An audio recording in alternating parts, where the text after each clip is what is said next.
अस्सलाम वालेकुम, मैं हूं शमा असलम। आपके favourite YouTube channel copy class में मैं आज डिस्कस कर लगी हूँ थायराइड ग्लैंड के बारे में। थायराइड ग्लैंड जो है वो उन ग्लैंड में से है जो कि लार्जेस्ट एंडोक्राइन ग्लैंड्स हैं। अगर हम मैमल्स की बात करें तो थायराइड जो ग्लैंड है वो ट्रेकिया के अपर पोर्शन के अतराफ में सिचुएटेड दो लोब्स हैं। क्या है ये? जो कि बिल्कुल लैरिंक्स के इंफीरियर में मौजूद होते हैं। थायराइड ग्लैंड कंसिस्ट ऑफ, अगर हम लोग ये डायग्राम में देखें तो ये देखें थायराइड के इसमें मुश्किल है दो लोब्स हैं, ठीक है, जो कि इतराफ में एग्जिस्ट कर रहे हैं ट्रेकिया की अपर पोर्शन पे। किसकी अपर पोर्शन के? ट्रेकिया की अपर पोर्शन पे। और जो बिल्कुल जस्ट इंफीरियर है किसके? लैरिंक्स के। लैरिंक्स के बिल्कुल ऊपर मौजूद है ये। अब नेक्स्ट हम बात करते हैं थायराइड हार्मोन्स के बारे में। उसमें कौन कौन से हार्मोन्स मौजूद होते हैं।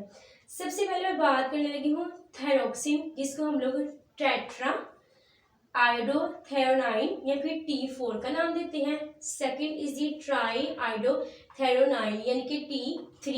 ये T4 है, इसका मतलब यह है कि इसके अंदर 4 आयोडीन के एटम्स मौजूद हैं और इसके अंदर T3 के अंदर 3 एटम्स ऑफ आयोडीन एग्जिस्ट करते हैं। And the third is the calcitonin hormone.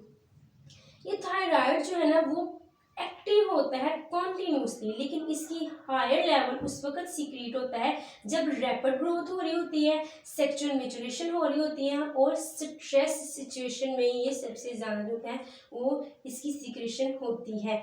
Next हम बात करते हैं T4 यानी कि टेट्रा आइडो थेरोनाइन या फिर थेरोक्सिन, जिसको T4 का नाम दिया हुआ है, एंड T3 यानी कि ट्राई आइडो थेरोनाइन। अब ये जो दोनों के दोनों जो हार्मोन्स है ना, इन्होंने सेम वे से जो है ना वो अपना फंक्शन जो है ना परफॉर्म करना है, क्योंकि जो इफेक्ट्स है ना वो हम लोग वन बाय वन जो है ना वो डिस्कस करते हैं। सबसे पहले हम लोग इसका इफेक्ट देखते हैं बेसल मेटाबॉलिज्म। इन दोनों हार्मोन्स ने ग्लूकोज की ब्रेकडाउन करनी है, ठीक है। जब ग्लूकोज की ब्रेकडाउन हो जाएगी तो उसके नतीजे में जो हीट जो है ना वो रिलीज होगी। जब हीट रिलीज होगी तो एटीपी की जनरेशन हो जाएगी। क्या होगा?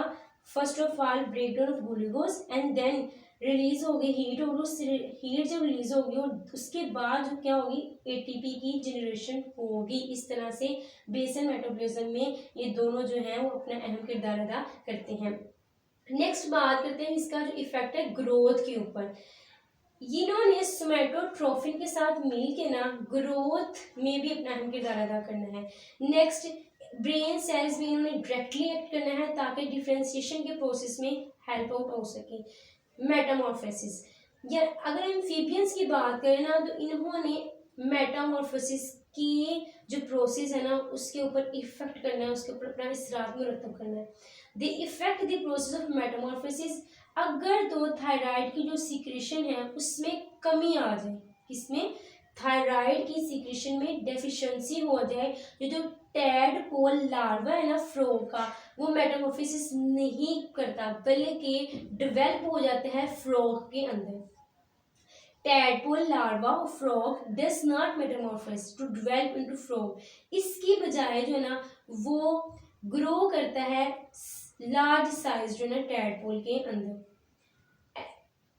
कि वो फ्रॉग में डिफ्रेंसिएशन हो जाए, बल्कि फ्रॉग में नहीं करता बल्कि किस में कन्वर्ट हो जाता है? लार्ज साइज टैडपोल के अंदर। नेक्स्ट हम पढ़ते हैं ग्रेव डिजीज के बारे में। अब जब एक्सेसिव थायरोक्सिन जो है ना वो प्रोड्यूस हो रहा हो तो इस कंडीशन को हम लोग ग्रेव डिजीज का नाम देते हैं। इसमें होता क्या है जी? इसमें गोइटर की जो सेप्टम्स है ना वो हम लोग को नजर आते हैं और बेसल मेटाबॉलिक जो रेट है ना वो भी क्या हो जाता है? वो भी इंक्रीज हो जाता है, जिसकी वजह से जो अगर यही सिचुएशन जो है ना वो ज़्यादा देर तक इंसान की लाइफ में रहे तो हार्ट की जो फेलियर होना होता है ना उसका भी खदशा लाख हो जाता है। ये उस सूरत में होता है जब थायरोक्सिन की जो प्रोडक्शन है वो हद से ज़्यादा हो रही हो। अब बेसिकली होता है इस केस में ये है कि एबनॉर्मल बॉडी में प्रोटीन की प्रोडक्शन हो रही होती है। क्या हो रहा होता है? एबनॉर्मल बॉडी की प्रोटीन की प्रोडक्शन, जिसके नतीजे में जो कि थायराइड ग्लैंड को ना एक्सेसिवली सीक्रेशन में हेल्प करती है। और जब एक्सेसिवली थायराइड ग्लैंड जो सीक्रेट हो रहा होता है और जिसके नतीजे में ग्रेव डिजीज जो है ना वो लाक हो जाती है किसी भी पेशेंट को। नेक्स्ट है जी क्रिटिनिज्म। ये पैदाइशी तौर पर अगर जो है ना थायरोक्सिन की कमी हो तो उसके नतीजे में क्रिटिनिज्म हो सकता है।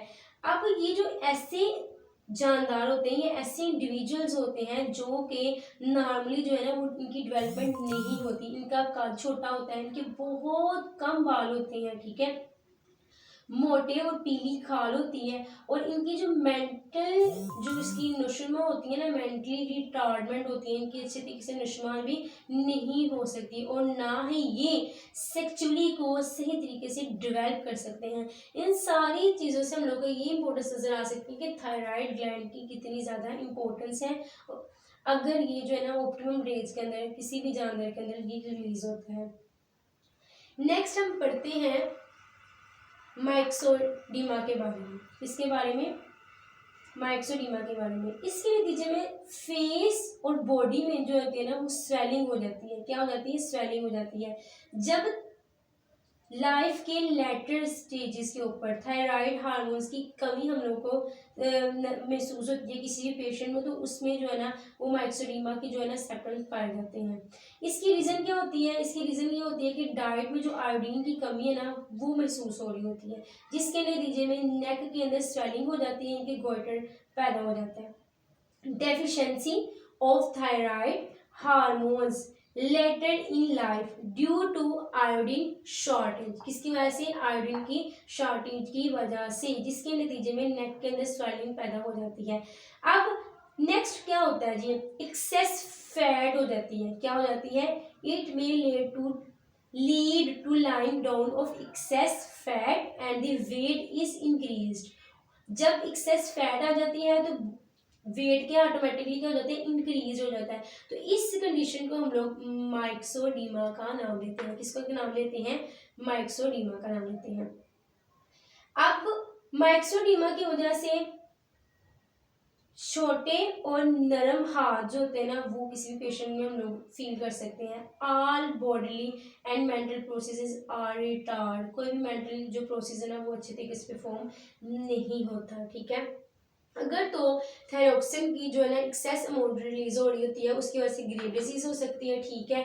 अगर तो बचपन से ही यानी कि जैसे पैदाइशी तौर पर अगर थायरोक्सिन की कमी हो तो उसकी वजह से क्रिटिनिज्म हो सकता है, ठीक है। और अगर तो इंसान की लाइफ के लेटर आखिरी स्टेज के ऊपर मतलब कि 40-50 प्लस की एज में अगर तो जो थायरोक्सिन की प्रोडक्शन जो है ना उसमें कमी आ रही है तो उसके नतीजे में जो है वो बॉडी और फेस स्वेल हो सकता है, इनके माइक्सोडीमा होने का खदशा होता है और ये हो जाता है अगर तो थायराइड हार्मोन्स की कमी हो रही है। नेक्स्ट हम कैल्सीटोनिन के बारे में पढ़ते हैं। किसके बारे में? कैल्सीटोनिन। फर्स्ट ऑफ ऑल हम लोगों ने T4 और T3 के इफेक्ट्स पढ़े हैं, ठीक है, जो कि थायराइड हार्मोन्स है। और नेक्स्ट हम लोग कैल्सीटोनिन हार्मोन के बारे में पढ़ने लगे हैं। इसकी सिक्रीशन के बारे में फर्स्ट ऑफ ऑल डिस्कस करते हैं। अब जब ब्लड में कैल्शियम आयंस की कंसंट्रेशन जो है ना अगर हाई हो जाए, क्या हो? ब्लड में कैल्शियम आयन की कंसंट्रेशन क्या हो जाए? ज़्यादा हो जाए, तो इसके नतीजे में कैल्सीटोनिन की रिलीज और इसकी सिंथेसिस के लिए मेजर स्टिमुलस प्रोवाइड होता है। किस सूरत में? जब ब्लड में कैल्शियम आयन की कंसंट्रेशन क्या हो जाए? ज़्यादा हो जाए। जब ब्लड में कैल्शियम आयन की कंसंट्रेशन क्या होनी है? कम होनी है, तो इसके नतीजे में ब्लड सप्रेसेस इट्स मैन्युफैक्चरिंग। तो ब्लड क्या करता है? इसकी मैन्युफैक्चरिंग करता है। इसका फंक्शन क्या है जी? इसका फंक्शन ये है कि इसने क्या करना है जी? जो लोअर ब्लड कैल्शियम लेवल है ना उसको रेगुलेट करना है। Its function to lower blood calcium level, ठीक है, ताकि कैल्शियम ब्लड लेवल्स को रेगुलेट किया जा सके। अगर तो कैल्सीटोनिन जो है यानी कि कैल्शियम जो है हद से ज़्यादा ही उसकी कमी में आ जाए तो उसके मेटाबॉलिज्म में जो है ना वो इफेक्ट पड़ता है। एक्सेस और ये deficiency of calcitonin leads to disturbance of calcium metabolism. क्या हो जाएगा, कैल्शियम के मेटाबॉलिज्म में डिस्टर्बेंस आ जाएगी, जिसकी वजह से जिसका इफेक्ट नर्व पे, स्केलेटन पे और मसल जो ब्लड वगैरह पे हम लोगों को नजर आएगा। अगर तो इन शॉर्ट टर्म्स अगर तो हायर ब्लड कैल्शियम है तो उसकी वजह से कैल्सीटोनिन क्या होना है, रिलीज होना है। और अगर लोअर ब्लड प्रेशर है तो कैल्सीटोनिन ने इनहिबिट करना है कि इसकी जो रिलीज है वो रुक जाए, ना हो। नेक्स्ट हम पढ़ते हैं पैराथायराइड ग्लैंड के बारे में। किसके बारे में, पैराथायराइड ग्लैंड के बारे में। यहाँ मैंने आपको स्ट्रक्चर ड्रा किया हुआ है, थायराइड ग्लैंड ये है, ठीक है। और नेक्स्ट पैराथायराइड ग्लैंड। सबसे पहले इसकी लोकेशन के बारे में जानते हैं कि ये कहाँ पे मौजूद होता है। इंसानों की अगर हम बात करें तो पैराथायराइड जो ग्लैंड है ना, थायराइड के लेटरल लोब, क्या है, थायराइड के अतराफ के पोस्टीरियर पार्ट में ना ये इम्बेडेड होता है, घुसा हुआ होता है। कौन, पैराथायराइड ग्लैंड, जिसका आप लोग स्ट्रक्चर यहाँ पे देख रहे हैं। नेक्स्ट हम पढ़ते हैं सीक्रेशन के बारे में कि इसकी पैराथायराइड हार्मोन की सीक्रेशन कैसे होती है। अगर तो कैल्शियम आयंस का जो ब्लड में जो लेवल है ना वो कम हो जाए तो इसकी वजह से पैराथायराइड स्टिमुलेट होता है डायरेक्टली, ताकि पैराथायराइड हार्मोन की प्रोडक्शन को बढ़ा सके। किसकी प्रोडक्शन को बढ़ा सके, पैराथायराइड हार्मोन की प्रोडक्शन को बढ़ा सके। नेक्स्ट हम पढ़ते हैं इसके फंक्शंस के बारे में। किसके फंक्शन के बारे में, फंक्शन को जानने से पहले हम लोग पढ़ते हैं सप्रेशन के बारे में। अगर तो हाई लेवल कैल्शियम का ना तो इसने पैराथायराइड की जो है ना रिलीज उसको रोकना है, उसको सप्रेस करना है। अगर तो ब्लड में हाई कैल्शियम लेवल है तो इसने क्या करना है, इंक्रीज करनी है पैराथायराइड की प्रोडक्शन। और अगर तो ब्लड में कैल्शियम का लेवल क्या है, ज्यादा है, तो इसे सप्रेस करना है कि पैराथायराइड हार्मोन क्या है वो रिलीज ना हो। नेक्स्ट हम इसके फंक्शन के बारे में डिस्कस करते हैं। इसके फंक्शन क्या है जी, इसका फंक्शन ये है कि इंक्रीज करना है ब्लड कैल्शियम लेवल, ठीक है। क्या करना है, ब्लड का कैल्शियम लेवल क्या करना है, उसको बढ़ाना है। अब किस तरह से बढ़ाना है, calcium releases from bones in blood. Calcium हमेशा जो है ना वो हड्डियों से ही ब्लड की तरफ क्या करता है, मूव करता है। डिक्रीज करना है, कमी लेके आनी है किडनी से, किडनी जो है ना वो कैल्शियम की एक्सक्रीशन ना करे।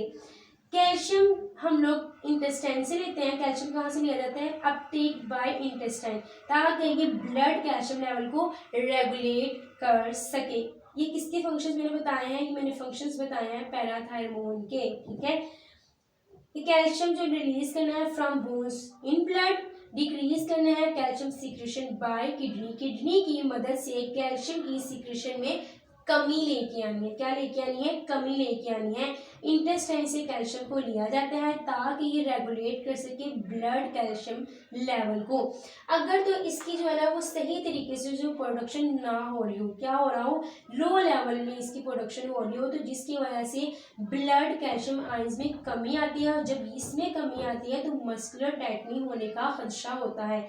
ये भी एक डिजीज है, क्या है, यानी कि जिसके अंदर कैल्शियम आयंस जो है ना ब्लड में वो बहुत कम एग्जिस्ट करते हैं। और अगर इसकी हद से ज्यादा प्रोडक्शन हो जाए तो डीमिनरलाइजेशन हो जाती है, यानी कि हड्डियों से मिनरल्स जो है ना वो उतर जाते हैं। Over activity which would lead to progressive, लगातार जो होती है डीमिनरलाइजेशन हो जाती है बोन्स की, जो बिल्कुल रिकेट्स की जैसी है। और ना सिर्फ बल्कि डीमिनरलाइजेशन हो जाती है बल्कि इसके साथ जो है ना मैसिव किडनी स्टोन्स है ना उनकी फॉर्मेशन भी होती है। क्या हो जाती है, मैसिव किडनी स्टोन की फॉर्मेशन हो जाती है। दोनों की दोनों कंडीशन, चाहे वो अंडर एक्टिविटी हो यानी कि कैल्शियम का जो लेवल है वो कम हो जाए, या फिर कैल्शियम का जो लेवल है वो हद से ज्यादा हो जाए, ये दोनों के दोनों जो सूरतें ना मुल्हिक है, तो वो यानी कि फैटल है। इसके नतीजे में पेशेंट की जो जान है वो जा सकती है। आज हम लोगों ने डिस्कस किया थायराइड ग्लैंड के बारे में। नेक्स्ट हम लोगों ने देखा कि इसके अंदर बेसिकली कौन कौन से हार्मोन्स हैं। हम लोगों ने 3 डिफरेंट जो है ना हार्मोन्स के बारे में डिटेल से स्टडी किया, किस तरह से सिक्रेशन होती है, उसकी काजेज क्या है, और नेक्स्ट एबनॉर्मेलिटीज़ के बारे में, डिफरेंट डिजीज़ के बारे में जाना। अगर तो वीडियो अच्छी लगी हो तो ज़रूर लाइक कीजिएगा, कमेंट बॉक्स में बताइएगा कि आज की ये जो वीडियो है आपको कैसी लगी। अपना ख्याल रखिएगा, दुआओं में याद रखिएगा। मिलते हैं नेक्स्ट वीडियो में। अल्लाह हाफिज़।